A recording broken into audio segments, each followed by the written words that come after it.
Mga kagulat world, hindi pa man tuluyang humuhupa ang ingay ng makasaysayang championship run ni Alexandra Ayala sa Washington. Muli na naman siyang sasabak sa isa pang napakalaking laban. Mula sa pagiging kauna-unahang Filipina na nagkampeon sa WTA Tour Level Singles Event, diretso ngayon si Alex sa Toronto para sa National Bank Open, isang prestihiyosong WTA 1000 tournament kung saan makakalaban niya ang American power hitter na si Alicia Parks. Opisyal ng inanunsyo ng National Bank Open na maglalaro si Alex sa Wednesday, August 5th night session sa SoBay Stadium. Sa oras ng Pilipinas, papatak ito sa Huwebes ng umaga, August 6. Hindi pa inilalabas ang eksaktong first serve time, ngunit dahil night session ito sa Toronto, kailangang maghanda ang mga Pinoy fans mula bandang 7 a.m. Philippine time, depende sa haba ng mga naunang laban at final order of play. Matapos talunin nina Alex sina Zheng Qinwen, Leylah Fernandez, Elina Svitolina, Naomi Osaka at Jessica Pegula sa Washington, buong tennis world ngayon ang naghihintay. Kaya ba niyang agad magpalit ng venue, mag-recover at gantihan si Parks sa Toronto? Mga kababayan, ito ang klase ng turnaround na sumusubok hindi lamang sa talento ng isang tennis player, kundi pati sa kanyang physical recovery, mental discipline at kakayahang i-reset ang emosyon. Katatapos lamang ni Alexandra Ayala sa isang makasaysayang kampanya sa Washington, kung saan kinailangan pa niyang balikan ang rain-delayed championship match laban kay Jessica Pegula. Matapos mawala ang opening set, bumangon si Alex at nagtala ng 4-6, 6-4, 6-0 victory para makuha ang kanyang unang WTA Tour Level Singles title. Siya rin ang naging unang Filipina na nakamit ang ganoong tagumpay.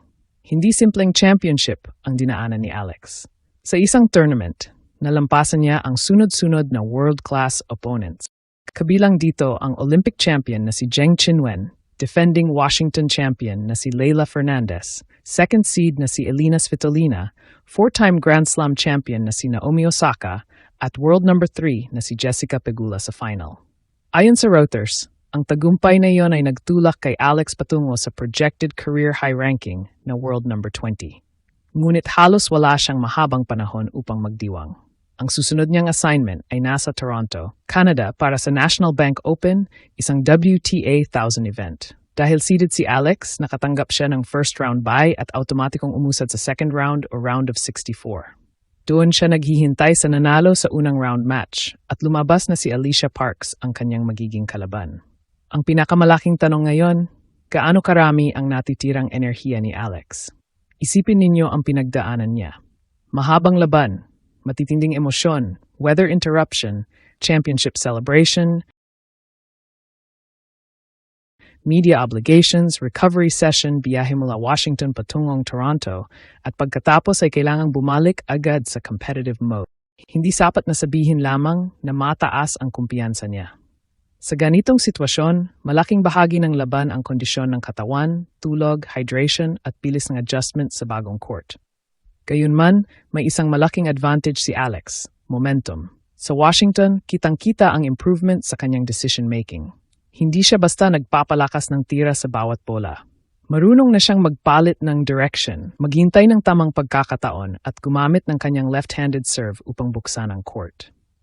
Sa pagpapatuloy ng final laban kay Pegula, nakuha niya ang 10 sa huling 13 games. Patunay na kapag nahanap niya ang rhythm, napakahirap niyang pigilan. Ang Toronto organizers mismo ang nagbigay ng espesyal na atensyon sa kanyang pagdating. Sa official social media announcement, sinabi nilang si Alex ay nakataktang maglaro sa Wednesday night session sa SoBay Stadium. Ang post ay sinamahan pa ng ticket promotion na nagpapakitang ginagamit ng tournament ang pangalan ni Alex bilang isa sa mga pangunahing attraction ng session. Pero kailangan nating maging eksakto. Wala pang opisyal na ebidensyang sold out na ang session. Sa official ticket page, nakalista pa rin ang ticket options para sa August 5th. Kaya hindi natin dapat sabihing ubos na ang lahat ng ticket. Ang malinaw ay tumataas ang interest at malakas ang promotional push sa laban ni Alex. At kapag dumating ang night session, hindi lamang Toronto crowd ang nakatutok. Milyon-milyong Pilipino ang muling gigising ng maaga upang suportahan ang bagong WTA champion. Mga kababayan, may mas malalim na kuwento ang laban nina Alexandra Ayala at Alicia Parks. Hindi ito ang una nilang pagkikita ngayong season. Nagharap na sila noong Australian Open nitong Enero at yun ang isang laban na siguradong hindi basta nakalimutan ni Alex. Napakaganda ng simula ng Pilipinas sa Melbourne. Dinumina niya ang opening set at tinambakan si Parks 6-0. Sa puntong yun, tila kontrolado ni Alex ang rallies at hirap ang American na mahanap ang kanyang team. Ngunit biglang nagbago ang direksyon ng laban. Nakabawi si Parks sa second set, 6-3, bago tuluyang kunin ang deciding set, 6-2. Mula sa isang perpektong opening set, nauwi iyon sa painful 3-set defeat para kay Alex. Dito magiging mahalaga ang tactical adjustment. Si Parks ay may taas na humigit kumulang 6'1" at kilala sa malakas na serve at aggressive first strike tennis. Kapag mataas ang kanyang first serve percentage, kaya niyang paikliin ang points at pigilan ang kalaban na magkaroon ng rhythm sa return games.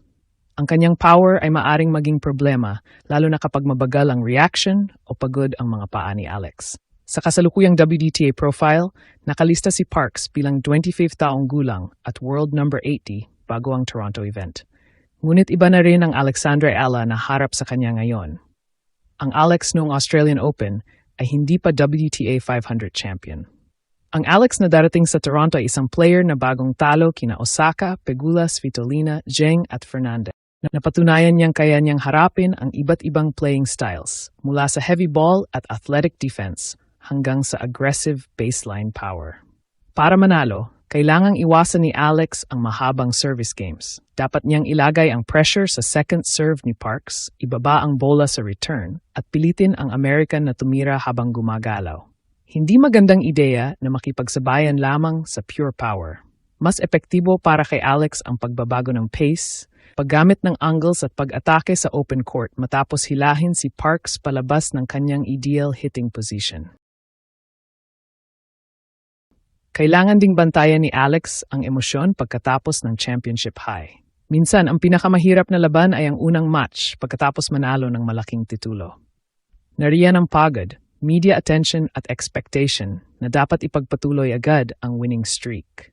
Hindi nangangahulugang mahina siya kapag nahirapan sa opening games. Maaring kailanganin niya ng ilang minuto upang makuha ang tamang timing at maramdaman ang Toronto court. Sa kabilang banda, nasa balikat ni Parks ang pressure na patunayang kaya niyang ulitin ang Australian Open result.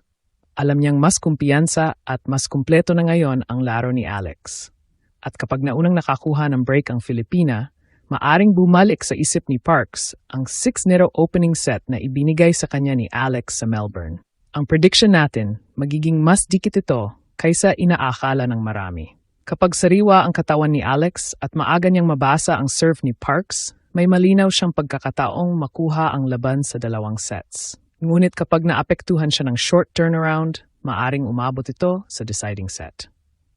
Isang bagay ang sigurado, ang pangalan ni Alexandra Ayala ay hindi na lamang sinusundan ng mga Pilipino. Pagdating ng night session sa Toronto, isang bagong WTA champion ang papasok sa court at buong tennis world ang naghihintay kung tuloy-tuloy pa rin ang kanyang paglipad.